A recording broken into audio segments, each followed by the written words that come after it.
ఇక జనసేన పార్టీ నిర్వహించాలనుకున్న సభకు అనుమతి ఇవ్వాలని కోరుతూ దాఖలు చేసిన హౌస్ మోషన్ పిటిషన్ను హైకోర్టు తిరస్కరిస్తుంది. సభ నిర్వహణకు ఇప్పటికే పోలీసులు అనుమతి నిరాకరించిన నేపథ్యంలో జనసేన న్యాయస్థానాన్ని ఆశ్రయించింది. ఇక సభకు అనుమతి ఇవ్వాలని పోలీసుల నిర్ణయాన్ని పునః పరిశీలించాలని పార్టీ తరపు న్యాయవాదులు వాదనలు వినిపించారు. అయితే కేసును పరిశీలించిన హైకోర్టు తక్షణ ఉపశమనం ఇవ్వడానికి నిరాకరించింది. దీంతో సభ నిర్వహణపై అనిశ్చితి నెలకొంది. హైకోర్టు నిర్ణయంతో జనసేనకు తాత్కాలికంగా ఎదురుదెబ్బ తగిలినట్టయింది. అయితే తదుపరి న్యాయపరమైన చర్యలపై పార్టీ నాయకత్వం చర్చిస్తున్నట్లు సమాచారం. ఇక పోలీసులు శాంతి భద్రతల దృష్ట్యా తమ నిర్ణయం తీసుకుంటున్నట్లు పేర్కొన్నారు. ఇక ఇదే అంశంపై పూర్తి డీటెయిల్స్ మా బ్యూరో చీఫ్ శేఖర్ అందిస్తారు. శేఖర్, చెప్పండి, అసలు రాజకీయాలు అయితే హీట్ ఎక్కుతున్నాయి. మరి పవన్ కళ్యాణ్ ని ఏపీలోనే సభలు నిర్వహించుకోమని తెలంగాణ నేతలు చెబుతున్నారు. ఇదే అంశంపై మరిన్ని అప్డేట్స్ అందించండి శేఖర్. రవలి తెలంగాణలో జనసేన పార్టీ అధినేత పవన్ కళ్యాణ్ ఏదైతే నవనిర్మాణ సభ తలపెట్టారో నవనిర్మాణ సభ ఏర్పాటు చేసి నవనిర్మాణ సభ జూన్ 2 తెలంగాణ అవతరణ దినోత్సవం సందర్భంగా తెలంగాణలో నవనిర్మాణ సభ ఏర్పాటు చేయాలని చెప్పేసి ఆ సభ జరపాలని వాళ్ళు నిర్ణయించారు జనసేన పార్టీ. ఈ నేపథ్యంలో నిన్న తెలంగాణ పోలీసులు శాంతి భద్రతలకు విఘాతం కలగడమే కాకుండా ఎలాంటి డిస్టర్బెన్స్ ఉంటుంది, తెలంగాణలో జూన్ 2 తెలంగాణ ఆవిర్భావ వేడుకలు ఘనంగా జరుపుకుంటున్న ఈ క్షణాల్లో నవనిర్మాణ సభకు అనుమతులు ఇచ్చేది లేదు అంటూ తెలంగాణ పోలీసులు తెలపడంతో మొత్తానికి Janasena party legal team house motion petition దాఖలు చేసింది తెలంగాణ హైకోర్టులో. దీనిపైన వాదోపవాదనలు విన్న తర్వాత జనసేన పార్టీ లీగల్ టీం, అలానే తెలంగాణకు సంబంధించిన పోలీసులకు సంబంధించిన లీగల్ టీం కూడా తెలంగాణ ప్రభుత్వ లీగల్ టీం వాదోపవాదనలు విన్న తర్వాత హైకోర్టు మాత్రం జనసేన పార్టీకి షాక్ ఇస్తూ తీర్పునిచ్చింది. నవనిర్మాణ సభ నడపడానికి ఇక్కడ వీలు లేదు, సభ నిర్వహించుకోవడానికి అనుమతులను మాత్రం నిరాకరించింది హైకోర్టు. దీంతో జనసేన పార్టీ జన సైనికులకు ఇదొక షాక్ గా చెప్పుకోవచ్చు. దీంతో ఇప్పటికే పవన్ కళ్యాణ్ తెలంగాణలో ఏదైతే నవనిర్మాణ సభ జరపాలని డిసైడ్ చేశారో దీని పట్ల తెలంగాణ వ్యాప్తంగా తెలంగాణ ప్రజానికం, తెలంగాణ రాజకీయ పార్టీల నాయకులు, అన్ని పార్టీలకు సంబంధించి తెలంగాణ రాజకీయ నాయకులు వర్సెస్ జనసేన అధినేత పవన్ కళ్యాణ్ అన్నట్లుగా తెలంగాణలో రాజకీయాలు ఒక్కసారిగా హీటెక్కిన పరిస్థితి. పవన్ కళ్యాణ్ పైన తెలంగాణ రాజకీయ నాయకులు విరుచుకుపడుతున్నారు, మండిపడుతున్నారు. తెలంగాణలో నవనిర్మాణ సభ నిర్వహించడానికి కారణం ఏంటి? తెలంగాణ పైన అనేక సార్లు అక్కసు వెళ్ళగక్కి తెలంగాణ కోసం వ్యతిరేకంగా మాట్లాడిన పవన్ కళ్యాణ్ తెలంగాణ ఏర్పడ్డ తర్వాత దానికి వ్యతిరేకంగా నిరసనగా 11 రోజులు నేను ఉపవాస దీక్ష ఉన్నానని తెలిపిన పవన్ కళ్యాణ్ తెలంగాణలో నవనిర్మాణ సభ ఎందుకు నిర్వహించాలి, నవనిర్మాణ సభకు అనుమతులు ఎందుకు ఇవ్వాలి అనేది పెద్ద ఎత్తున తెలంగాణలో రాజకీయ పార్టీలు పవన్ కళ్యాణ్ పైన మండిపడుతున్న పరిస్థితి. స్వయంగా తెలంగాణ కాంగ్రెస్ పార్టీ అధ్యక్షుడు టిపిసిసి చీఫ్ మహేష్ కుమార్ గౌడ్ కూడా మాట్లాడుతూ ఆయన ఒక పొలిటికల్ రాజకీయ నాయకుని లాగా చూడము, ఒక సినిమా హీరో లాగానే చూస్తాము, సినిమాల్లో నటించే వాళ్ళ లాగానే చూస్తాము, ఆయన ఆంధ్రలో రాజకీయాలు చేసుకోవాలి తప్ప తెలంగాణలో ఏం పని తనకు, తెలంగాణ కోసం ఏమన్నా తను కొట్లాడా, తెలంగాణ కోసం తనది ఏంటి తన పార్టిసిపేషన్, అలాంటి వ్యక్తి తెలంగాణలో తారతమ్య భేదాలు వైషమ్యాలు సృష్టించడానికి వస్తున్నాడా తెలంగాణకంటూ మహేష్ కుమార్ గౌడ్ మాట్లాడిన పరిస్థితి. దానం నాగేందర్ ఖైరతాబాద్ ఎమ్మెల్యే కూడా మాట్లాడుతూ మండిపడ్డారు పవన్ కళ్యాణ్ పైన. ప్రశాంతంగా ఉన్న తెలంగాణలో లేనిపోని నీ సినిమా స్టాండ్స్ అన్ని ఇక్కడ ప్రదర్శించొద్దు అంటూ కూడా దానం నాగేందర్ మాట్లాడిన పరిస్థితి. అద్దంకి దయాకర్ ఎమ్మెల్సీలు ప్రతి ఒక్కరు మండిపడుతున్నారు పవన్ కళ్యాణ్ ఏదైతే నవనిర్మాణ సభ నిర్వహించాలనుకుంటున్నారో దీనిపైన. అంటే దీనికి అంతటికి కారణం ఉంది రవలి. గతంలో పవన్ కళ్యాణ్ తెలంగాణ ఏర్పాటును వ్యతిరేకించి 11 రోజుల ఉపవాస దీక్ష చేశారని తను ప్రకటన చేయడం, రెండోది తెలంగాణ నాయకుల చూపు తగిలి కోనసీమ కొబ్బరి చెట్లు మాడిపోతున్నాయి, దిష్టి రాస్తున్నాయి అంటూ మరో వ్యాఖ్యలు చేయడం, తెలంగాణ విషయంలో ప్రతి ఒక్కసారి నరేంద్ర మోడీ హైదరాబాద్కు వచ్చి ఏకంగా జస్ట్ జలుబు అయి జ్వరంతో ఉన్న పవన్ కళ్యాణ్ ఇంటికి నరేంద్ర మోడీ వెళ్ళిందంటే దీని వెనుక రాజకీయ కారణాలు వేరే ఉన్నాయని, బీజేపీ బలోపేతం కోసమే పవన్ కళ్యాణ్ ఇంటికి స్వయంగా హైదరాబాద్ లో ఉన్న పవన్ కళ్యాణ్ ఇంటికి నరేంద్ర మోడీ వెళ్ళడం వెనుక రాజకీయ ఒక క్రీడకు తెరలేపారు అంటూ పెద్ద ఎత్తున విమర్శలు వస్తున్నాయి.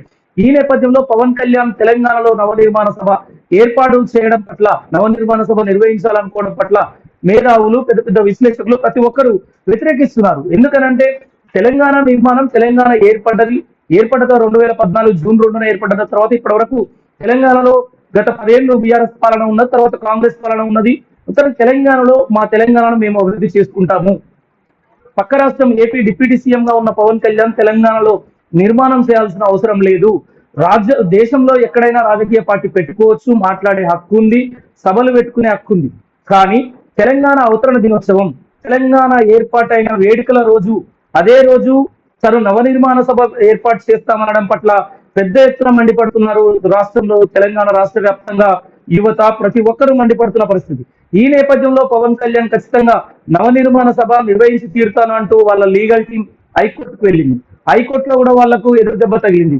దీంతో పవన్ కళ్యాణ్ ఇంతకు ముందే తన ఫేస్బుక్ లో, సోషల్ మీడియా ప్లాట్ఫామ్ ఫేస్బుక్ కావచ్చు, ట్విట్టర్ కావచ్చు, ఇన్స్టాలో ప్రతి దగ్గర 4:30కి ఈ రోజు మీడియా సమావేశం ఏర్పాటు చేస్తాను, మీడియాను ఉద్దేశించి మాట్లాడుతాను అంటూ పవన్ కళ్యాణ్ మొత్తానికైతే ట్వీట్ చేసిన పరిస్థితిని కూడా చూసుకోవచ్చు. దానిపైన కూడా అసలు తెలంగాణలో నువ్వు మాట్లాడడానికి ఏమీ లేదు, ఒకవేళ మాట్లాడాలి అంటే ముందు క్షమాపణ చెప్పాలి, తెలంగాణ ప్రజానికానికి నువ్వు చేసిన వ్యాఖ్యల పట్ల వెనక్కి తీసుకొని, నువ్వు చేసిన వ్యాఖ్యల్ని విత్డ్రా చేసుకొని ఆ మాటల్ని ఉపసంహరించుకున్న తర్వాతనే తెలంగాణలో మాట్లాడాలి, తెలంగాణలో సభ పెట్టాలి. ఎవరైనా ఏ పార్టీ అయినా దేశవ్యాప్తంగా ఎక్కడైనా సభ పెట్టొచ్చు, మాట్లాడొచ్చు. కానీ తెలంగాణ పైన నువ్వు చేసిన వ్యాఖ్యల్ని ఉపసంహరించుకున్న తర్వాతనే నువ్వు తెలంగాణలో సభ పెట్టుకోవచ్చు, మాట్లాడవచ్చు అంటూ ఇక్కడ అన్ని రాజకీయ పార్టీల నాయకులు మాత్రం పెద్ద ఎత్తున ఖండిస్తున్నారు. దానిపైన వాళ్ళు డిమాండ్ చేస్తున్నారు. మరోపక్క బీజేపీ విషయంలో మాత్రం బీజేపీ ఒక పొలిటికల్ గేమ్ ఆడుతూ పవన్ కళ్యాణ్ ని ముందు పెట్టి తెలంగాణలో జనసేన, టీడీపీ, బీజేపీ అలయన్స్ గా వచ్చి రాజకీయం జిహెచ్ఎంసీ ఎన్నికలు లక్ష్యంగా ముందుకు వెళ్లాలని వీళ్ళొక రాజకీయ క్రీడకు తెరలేపారంటూ అటు బీఆర్ఎస్ పార్టీ, కాంగ్రెస్ పార్టీ పెద్ద ఎత్తున ఆరోపణలు చేస్తుంది. అటు టీఆర్ఎస్ కవిత కూడా తెలంగాణలో మీరు ప్రతి అంశంలో తెలంగాణ విషయంలో మీరు ప్రశ్నిస్తున్నప్పుడు తెలంగాణకు చెందిన పెద్ద పెద్ద మేధావులై, రచయితలై, కవులై, మాజీ ప్రధానులై పివి నరసింహారావు లాంటి వాళ్ళ విగ్రహాలు కూడా తెలంగాణలో ఎందుకు ఏర్పాటు చేయట్లేదు? ఎన్టీ రామారావు విగ్రహం హైదరాబాద్ లో పెట్టుకున్నప్పుడు మరి పివి నరసింహారావు విగ్రహం కావచ్చు, ప్రొఫెసర్ జయశంకర్ కావచ్చు, పెద్ద పెద్ద కవులు, రచయితలు తెలంగాణకు చెందిన వాళ్ళు కూడా ఎంతో మంది ఉన్నారు. మరి అలాంటి మహానుభావుల విగ్రహాలు అక్కడ ఆంధ్రప్రదేశ్ లో ఎందుకు ప్రతిష్ఠిస్తలేరు, ఎందుకు పెట్టట్లేదు అంటూ కూడా కవిత అధికారంలోకి ముందు ఒక పెద్ద టిఆర్ఎస్ పార్టీ అధికారంలో వచ్చాక మొత్తం విగ్రహాలను, ఏపీకి సంబంధించిన నాయకుల విగ్రహాలని కూలగొట్టి పార్సల్ చేసి పంపుతామంటూ తన వ్యాఖ్యలు చేయడంతో పెద్ద ఎత్తున దుమారం లేచిన పరిస్థితి. దీనిపైన జనసేన పార్టీ అధినేత మాత్రం 4:30కు మీడియా సమావేశం మాత్రం పెట్టే అవకాశం ఉంది. మరి దానికి కూడా అనుమతులు ఇస్తారా, ఇవ్వరా అంటూ కూడా నేమూరు శంకర్ గౌడ్ తెలంగాణ జనసేన పార్టీ అధ్యక్షుడు నేమూరు శంకర్ గౌడ్, తెలంగాణకు సంబంధించిన జనసేన పార్టీ అధ్యక్షుడు కూడా అమరవీరుల స్థూపం దగ్గర మీడియాతో మాట్లాడుతూ కాంగ్రెస్ నేతలతో వాగ్వాదానికి దిగిన పరిస్థితి.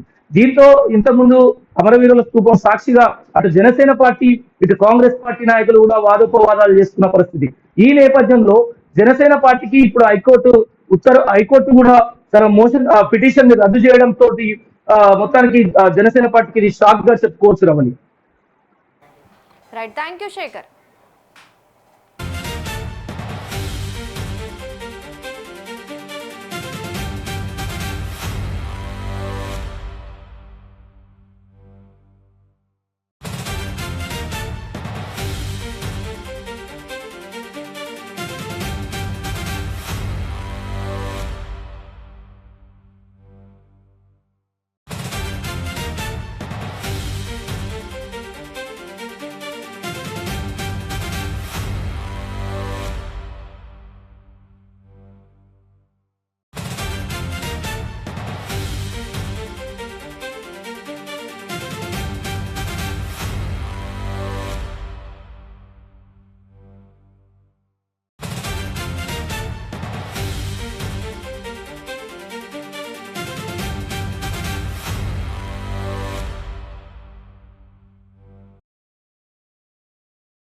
గౌరవిస్తాం.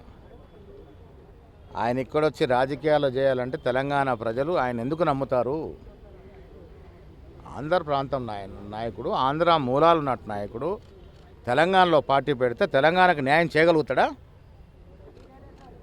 ఆంధ్ర ప్రాంతం వారు వచ్చి తెలంగాణలో పార్టీ పెట్టి తెలంగాణకి ఏం న్యాయం చేస్తారు? పవన్ కళ్యాణ్ని ఒక ఆర్టిస్ట్గా, ఒక మంచి హీరోగానే గౌరవిస్తాం. అంటే ఆంధ్ర ప్రాంత నాయకుడే కానీ ఇక్కడ కొండగట్టులో 35 కోట్లు అభివృద్ధికి సహకరించారు. కొండగట్టు అదేవిధంగా తెలంగాణకు సంబంధించిన ఎక్కడ ఎవరి ఇబ్బందులున్నా సాయంగా నిలబడుతున్నాడు కదా. కొండగట్టు ఆంజనేయ స్వామి అందరికీ ఆరాధ్యం. ఆయన కూడా నమ్ముకున్న దేవుడు. ఆయనకు మంచి జరిగింది కాబట్టి అక్కడ కొంత అమౌంట్ ఇచ్చినాడు. దాని అర్థం ఆయన ఆంధ్రను వదిలేసి తెలంగాణ డెవలప్ చేస్తారని కాదు కదా. ఆంధ్ర ప్రాంత నాయకుడికి ఆంధ్ర మూలాలే ఉంటాయి. ఆంధ్ర మీదనే ప్రేమ ఉంటుంది. తెలంగాణకి ఎట్లా న్యాయం చేయగలుగుతారు వాళ్ళు?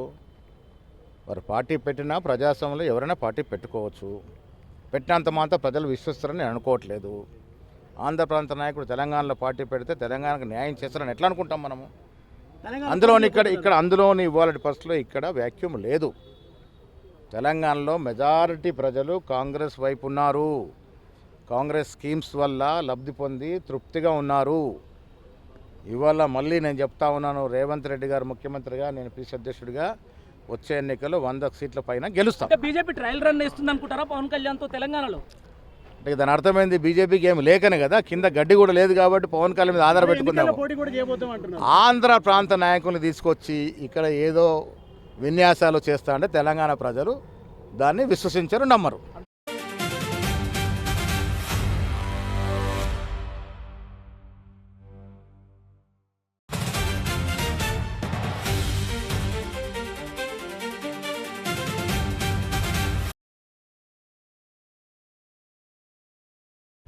ఆయనని మేము ఒక కళాకారుగానే చూస్తాం, ఒక సినిమా యాక్టర్గానే చూస్తాం, సినిమా యాక్టర్గానే గౌరవిస్తాం. ఆయన ఇక్కడొచ్చి రాజకీయాలు చేయాలంటే తెలంగాణ ప్రజలు ఆయన ఎందుకు నమ్ముతారు?